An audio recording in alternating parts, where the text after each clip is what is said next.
I've always liked rainy nights. They calm me down and I can't really explain. The sound of water hitting the roof, the occasional rumble of thunder, something about it makes my old house feel less empty. But I don't think I'll ever feel that way again after what happened last year. I was living alone at the time. My parents had retired and moved 3 states away, and I stayed behind to keep my job and stay near my friends. It was a small town anyway. Crime was almost non-existent. I thought I was safer here than anywhere else. That night, it was pouring. Not just a gentle drizzle, but one of those relentless storms that soak you to the bone in seconds. I remember because my shoes were still drying near the door. I'd come home from work late, around 11 p.m. after covering someone's shift. I was exhausted, but strangely restless. So instead of heading straight to bed, I made myself a cup of tea and curled up on the old couch by the living room window. The street outside was almost invisible behind the sheets of rain. Now and then, the wind would blow hard enough to shake the branches of the big maple tree out front, and they'd slap against the siding with a dull thud. I had a small lamp on, the only light in the room. It was one of those moments you don't realize you'll remember forever. I was scrolling on my phone, mindlessly, the way you do when you're trying to unwind. I don't know how long I'd been sitting there when I first heard it. A faint, irregular tapping. I paused, pulled one earbud out, and listened. At first I assumed it was just the tree branches again, but this was different. It was sharper, more deliberate, like fingernails on glass. I turned my head toward the window behind me. The rain was battering the glass so hard that I couldn't see anything clearly. I pressed my face closer, squinting, trying to find the source of the sound. Nothing. Just rain, darkness, and the distorted shape of my own reflection staring back at me. I shrugged it off. Must have been my imagination, and went back to my phone. But not even a minute later, the tapping came again. This time, 3 quick taps. A pause. Then 2 more. A chill ran down my arms. I don't know why, but it suddenly felt wrong. Like someone was on the other side of the glass, watching me. I stood up slowly, careful not to make a sound, and moved closer to the window. My breath fogged up the cold glass as I leaned in. For a split second, I swear I saw a shape, just a vague outline, standing in my yard, near the bushes by the porch. I blinked, and it was gone. I tried to convince myself it was a trick of the rain and my tired eyes, but my heart was pounding in my ears. I turned the lock on the window, like that thin pane of glass would stop anything determined enough to get in, and backed away. To calm down, I walked through the house, checking the doors. Front door, locked. Back door, locked. Basement door, locked. The garage door, too. By the time I finished, I felt a little silly. I was 26, for God's sake. I told myself I'd been watching too many horror videos. I went back to the living room, turned the lamp brighter, and switched the TV on for background noise. I must have dozed off at some point because the next thing I remember is waking up to the sound of my phone buzzing violently on the coffee table. It was 2:47 a.m. My best friend Jess was calling me. Groggy and disoriented, I answered.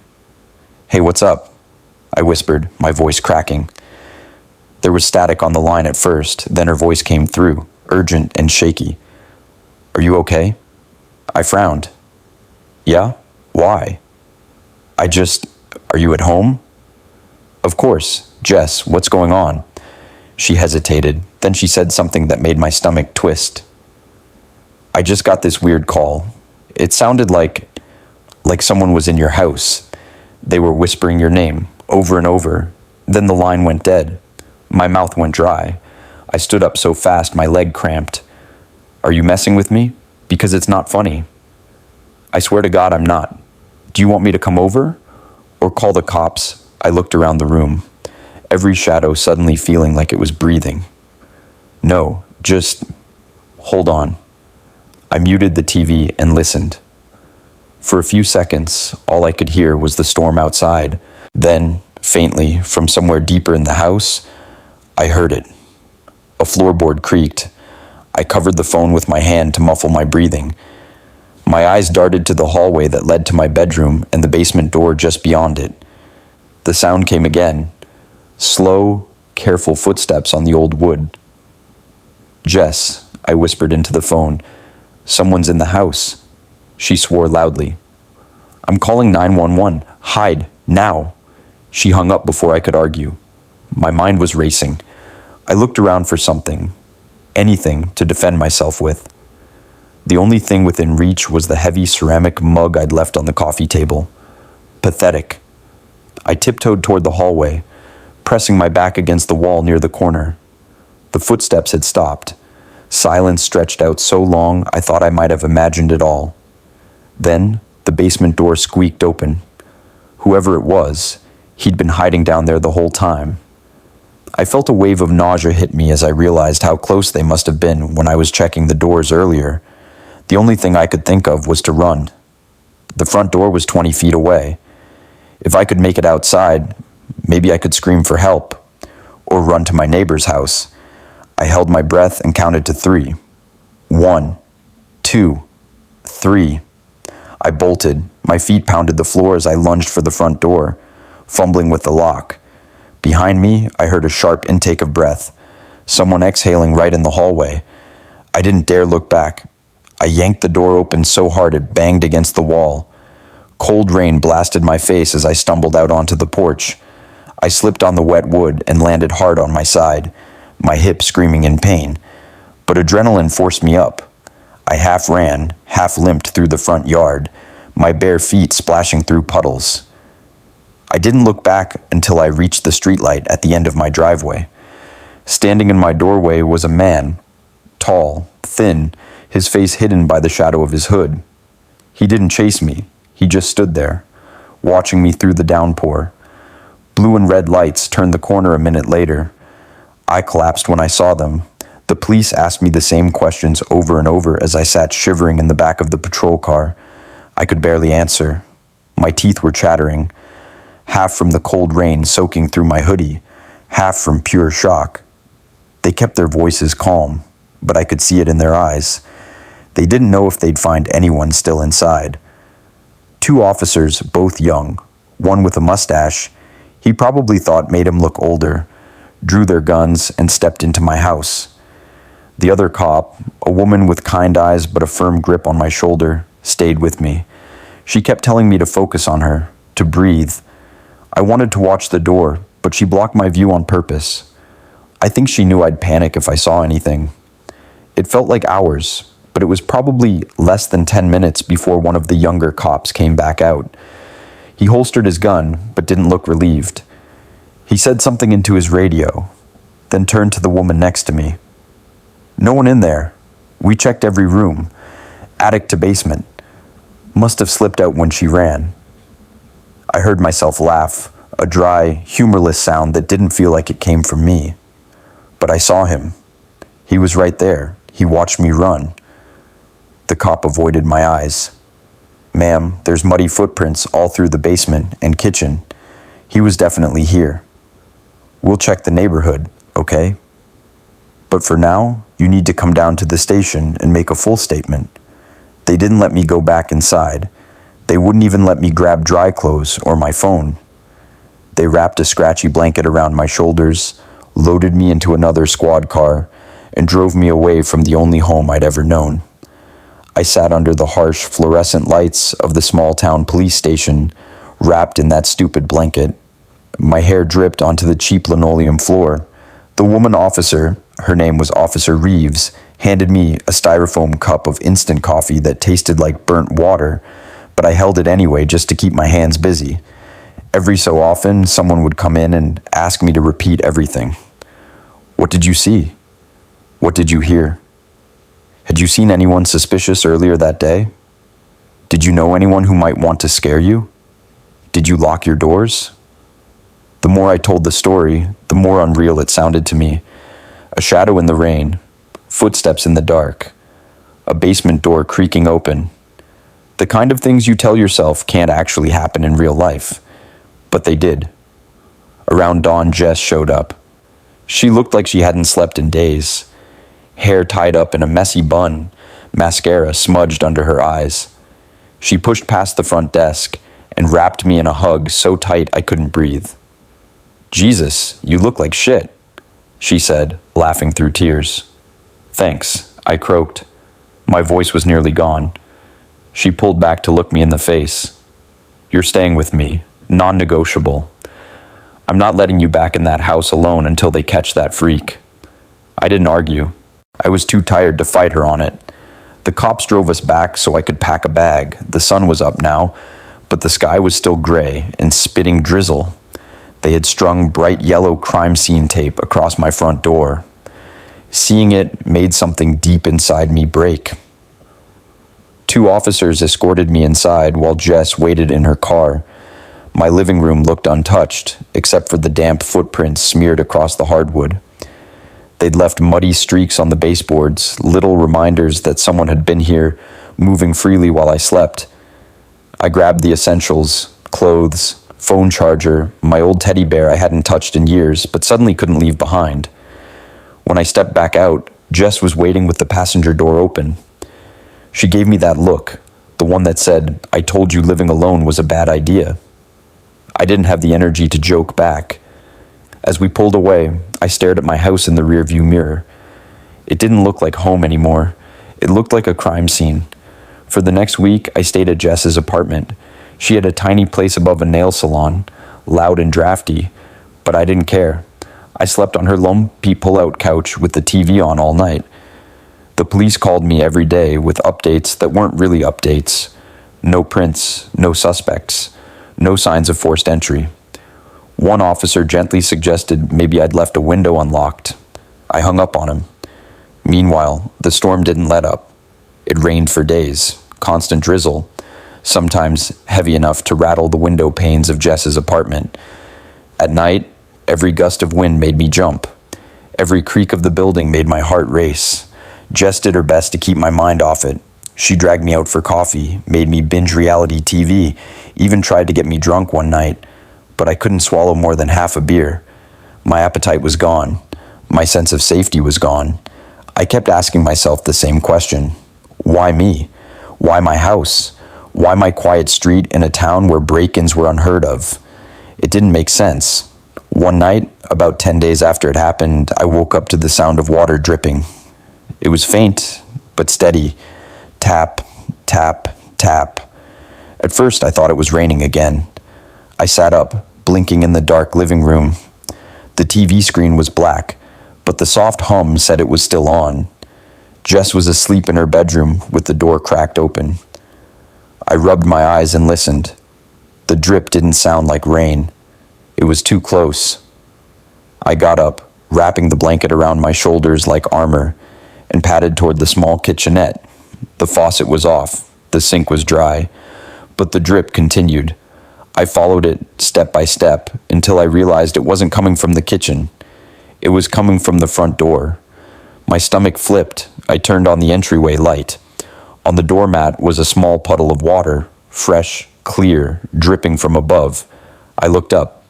There, stuck in the doorframe, just where the weather stripping met the wood, was a small slit, like someone had wedged something between the door and the frame to keep it from closing fully.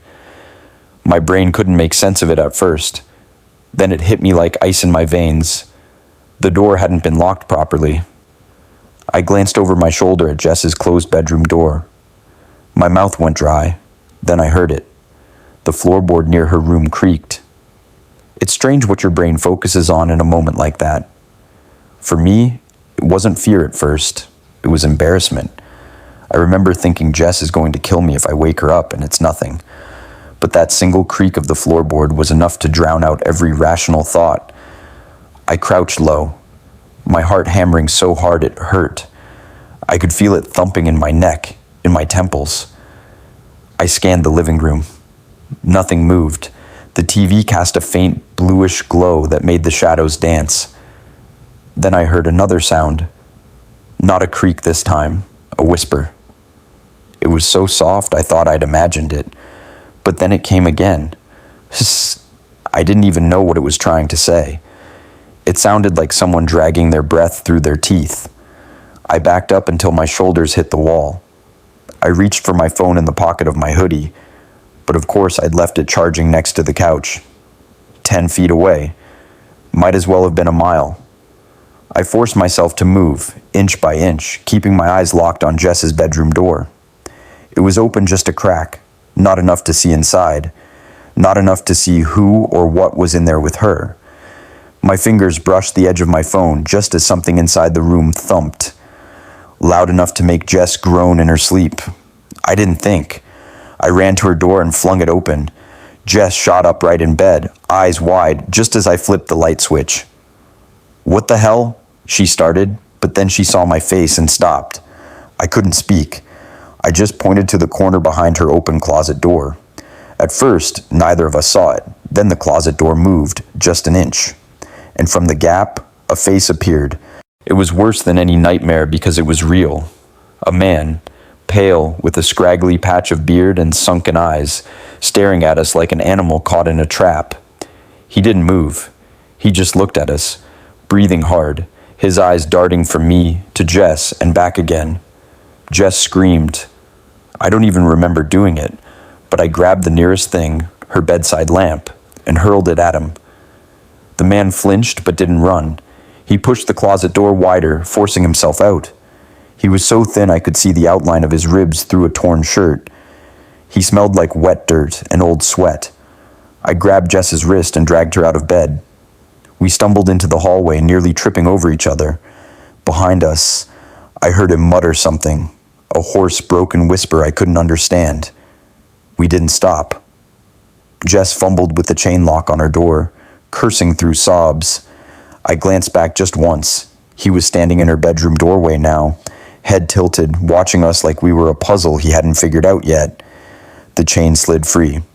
Jess ripped the door open, and we barreled down the narrow staircase that led to the street. We didn't have coats, we didn't have shoes. We hit the wet pavement barefoot, sprinting into the rain, our breath coming out in ragged gasps. We banged on the glass door of the nail salon below her apartment until lights flicked on inside. An older woman in a nightgown opened up, half awake, confused.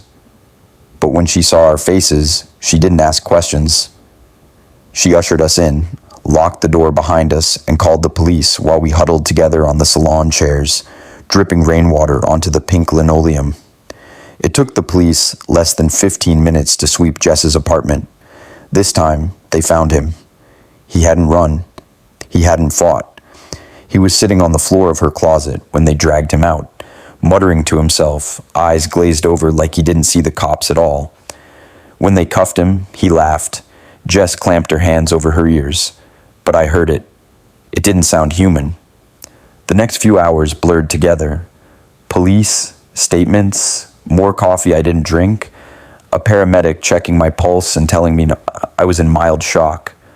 One detective, older, kind face, the kind you trust even though you shouldn't, sat down across from me and explained it.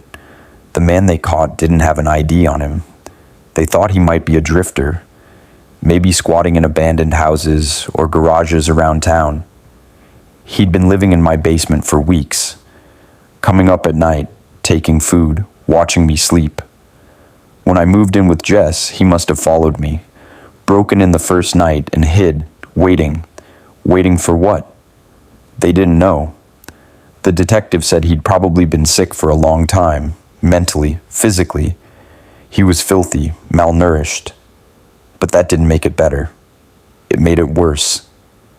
Jess didn't want to stay in her apartment after that. We moved into her mom's place for a month until she found somewhere new. I never went back to my old house. I hired movers and told them to drop everything at my parents' place 3 states away. I didn't care about furniture or dishes. I just wanted to be somewhere I could lock the door and believe, even for a second, that no one was hiding in the walls. People in town still talk about it sometimes. They always say how lucky I was, how I should be grateful. But lucky isn't the word I'd use. Now, every rainy night feels different. The sound of water on the roof doesn't calm me anymore. It makes me wonder if, behind the steady drumbeat, there's another sound. A footstep, a whisper, a breath on the other side of the door. I listen for it every time, and I don't think I'll ever stop. A week after they caught him, I tried to go back once, just once, to my old house to see it before I left town for good. I don't know what I thought I'd find. Maybe I needed to prove to myself it was just a building. 4 walls and a roof, nothing more. Jess's brother drove me. He didn't ask questions. He waited in his truck at the curb while I stood on the porch for a long time, keys trembling in my hand. I pushed the door open. The air inside smelled stale, like damp carpet and old wood. Dust motes danced in the faint sunlight, leaking through the living room window. Everything looked exactly as I'd left it. The couch half covered in an old blanket, the lamp tilted at an odd angle, the faint outline of muddy footprints still staining the floorboards. I should have left it alone, but instead I stepped inside, closing the door behind me. I forced myself to stand in the middle of the room and listen. No rain that day, just silence so thick I could hear my own pulse. I turned slowly, taking it in. The kitchen where he'd probably watched me cook, the hallway where I'd walked past him hiding in the basement, and then, before I could change my mind, I went to the basement door. It squeaked when I opened it, same as always. The steps creaked under my weight. The smell hit me halfway down, mold, wet earth, something sour that made my eyes water. I flicked the basement light. It flickered twice, then held steady. In the corner, behind the old water heater, was a nest of sorts. A filthy blanket. A pile of snack wrappers. Empty water bottles lined up in a neat row. Next to it, a stack of my old magazines, the same ones I thought I'd lost months ago. But what froze me cold was what I found nailed to the wood beam behind the heater. A Polaroid photo. It was me, asleep on my couch, the same blanket pulled up to my chin. I looked peaceful, completely oblivious. The photo was warped with moisture, edges curling. Someone, him, obviously, had scratched words into the wood below it with what looked like a nail. Mine. I must have made a noise because Jess's brother appeared at the top of the basement steps, calling my name. I couldn't answer him. I just backed up the stairs, clutching that single Polaroid in my shaking hand. I left the house unlocked, let the bank take it, let strangers wander through it at some open house. It wasn't mine anymore. I moved in with my parents for a while. They fussed over me the way parents do, shoving comfort food at me, making me sleep in my old room with the glow-in-the-dark stars still stuck to the ceiling. I tried therapy. I tried sleeping pills. I tried pretending it was over, but the brain is stubborn. Every creak of a floorboard, every faucet drip in the middle of the night, my mind turned it back into him. Hiding, waiting, watching. A few months later, I got a letter from the county courthouse. They declared him mentally unfit to stand trial. He'd been moved to a psychiatric facility in the next state over. No details, just a dry notice saying he'd be evaluated again in a year. I thought that would make me feel safer. It didn't. Then came the phone call. I was at my parents' house watching TV with my mom. It was late, raining again, naturally. My phone buzzed with a number I didn't recognize. I almost let it go to voicemail, but I picked up. A woman's voice, calm but hurried. "Is this Miss Patterson?" "I'm Nurse Klein with Crest Hill State Hospital." My chest went tight. I could barely squeak out a yes. "I'm sorry to bother you so late, but we need to confirm some information. We're doing a patient check, and..." She paused. In the background, I heard a faint echo of voices, radios squawking, footsteps. Then she lowered her voice. "The patient who broke into your home, he's not in his room. He's missing. We're contacting law enforcement now, but protocol says we need to inform any victims immediately." I stared at my mom, who was mouthing, "What?" over and over. I didn't answer the nurse. I didn't say goodbye.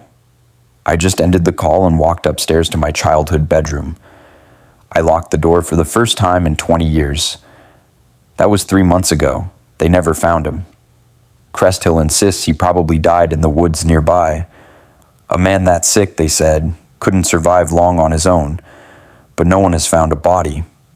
I know how it sounds. I know my friends are tired of my paranoia. They smile politely when I double-check the windows at their houses.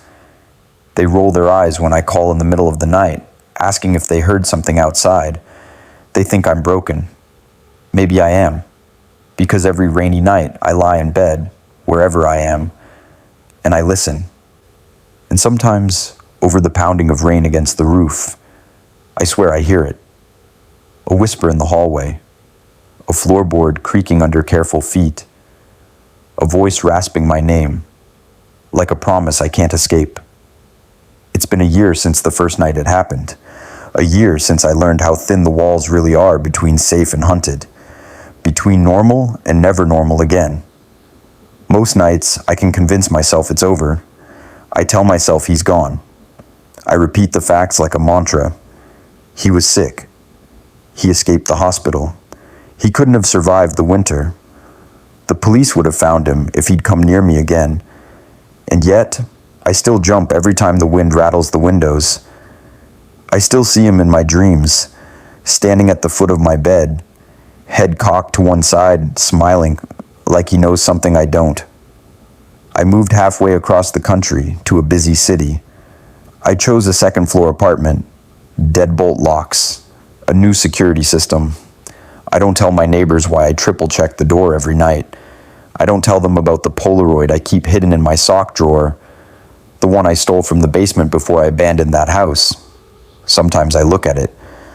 Not to torture myself, at least that's what I tell people if they ask, but because it reminds me I wasn't crazy. It really happened. Last month I came home late from work. It had been drizzling all day, that soft spring rain that makes everything smell like wet earth and new leaves. I should have felt calm, but instead, the closer I got to my building, the tighter my chest felt. There was no reason for it. Nothing out of place. The lobby light was on, the hallway was empty, but when I reached my door, I noticed it, a single muddy footprint. Small, almost dainty, pressed into the cheap hallway carpet right in front of my threshold. It could have been anyone's, a neighbor with dirty boots, a maintenance guy, a delivery man, but I knew. Deep down, I knew. I unlocked the door with trembling hands, forced myself to look under the bed, behind the shower curtain, in the closet. Nothing. Just my apartment, silent and clean. I didn't sleep that night. I sat up on the couch, every light in the place turned on, listening to the soft hiss of rain on the balcony. I wanted so badly to believe I was imagining it. Last week, it rained again, heavy this time, a late spring storm that rattled the windows and filled the gutters to overflowing. I was in bed, drifting in that hazy half-dream where the shadows move if you stare long enough. Then, tap. So soft I thought it was part of the dream. Tap, tap. This time I didn't freeze. I forced myself up, my throat so dry I couldn't swallow. Tap, tap, tap. It was coming from the window over my bed, second floor, no fire escape, no balcony, nothing but empty air and wet brick outside.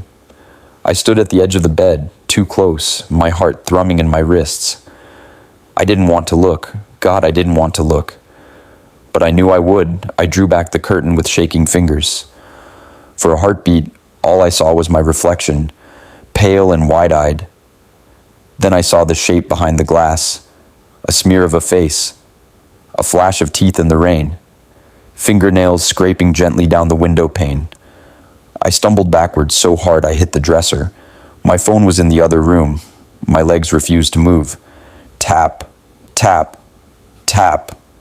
A voice, so faint I thought my mind was splitting. Mine.